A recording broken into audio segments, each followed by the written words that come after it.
ರಾಜ್ಯದಲ್ಲಿ ಸುರಿದ ಅಕಾಲಿಕ ಮಳೆಯಿಂದಾಗಿ ರೈತರು ಬೆಳೆದ ಬೆಳೆ ಹಾನಿಯಾಗಿದ್ದು ಕೂಡಲೇ ಪರಿಹಾರ ನೀಡಲು ರಾಜ್ಯ ಸರ್ಕಾರ ಅಗತ್ಯ ಕ್ರಮ ಕೈಗೊಳ್ಳಬೇಕು ಎಂದು ವಿಧಾನಸಭೆ ವಿರೋಧ ಪಕ್ಷದ ನಾಯಕ ಆರ್ ಅಶೋಕ ಒತ್ತಾಯಿಸಿದ್ದಾರೆ.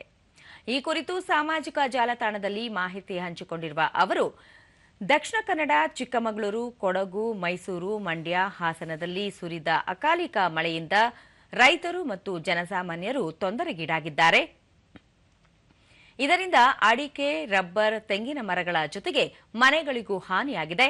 ಈ ನಿಟ್ಟಿನಲ್ಲಿ ರಾಜ್ಯ ಸರ್ಕಾರ ಸೂಕ್ತ ಪರಿಹಾರ ನೀಡಲು ಮುಂದಾಗಬೇಕು ಎಂದು ತಿಳಿಸಿದರು. ಕಂದಾಯ ಮತ್ತು ಕೃಷಿ ಇಲಾಖೆ ಅಧಿಕಾರಿಗಳು ತಕ್ಷಣ ಮಳೆ ಬಾಧಿತ ಪ್ರದೇಶಗಳಿಗೆ ಭೇಟಿ ನೀಡಿ ಬೆಳೆ ಹಾನಿ ಹಾಗೂ ಆಸ್ತಿ-ಪಾಸ್ತಿ ಕುರಿತು ನಿಖರ ಸಮೀಕ್ಷೆ ನಡೆಸಬೇಕು.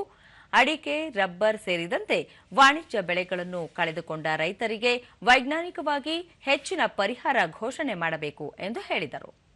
ಮಳೆಯಿಂದ ಮನೆ ಕಳೆದುಕೊಂಡ ಕುಟುಂಬಗಳಿಗೆ ತಕ್ಷಣ ತಾತ್ಕಾಲಿಕ ನೆರವು ಮತ್ತು ಮನೆ ಪುನರ್ ನಿರ್ಮಾಣಕ್ಕೆ ಧನ ಸಹಾಯ ನೀಡಬೇಕು. ಮಳೆಯಿಂದ ಮರಗಳು ಹಾಗೂ ವಿದ್ಯುತ್ ಕಂಬಗಳು ಧರೆಗುರುಳಿದ್ದು ತುರ್ತಾಗಿ ದುರಸ್ತಿ ಕಾರ್ಯ ಕೈಗೊಳ್ಳುವ ಮೂಲಕ ಸಾರ್ವಜನಿಕರಿಗೆ ಅನುಕೂಲ ಕಲ್ಪಿಸಬೇಕು. ಸಮರೋಪಾದಿಯಲ್ಲಿ ಕಾರ್ಯಾಚರಣೆ ಕೈಗೊಳ್ಳುವ ಮೂಲಕ ಸಂತ್ರಸ್ತರ ನೆರವಿಗೆ ಧಾವಿಸಬೇಕು ಎಂದು ಒತ್ತಾಯಿಸಿದರು.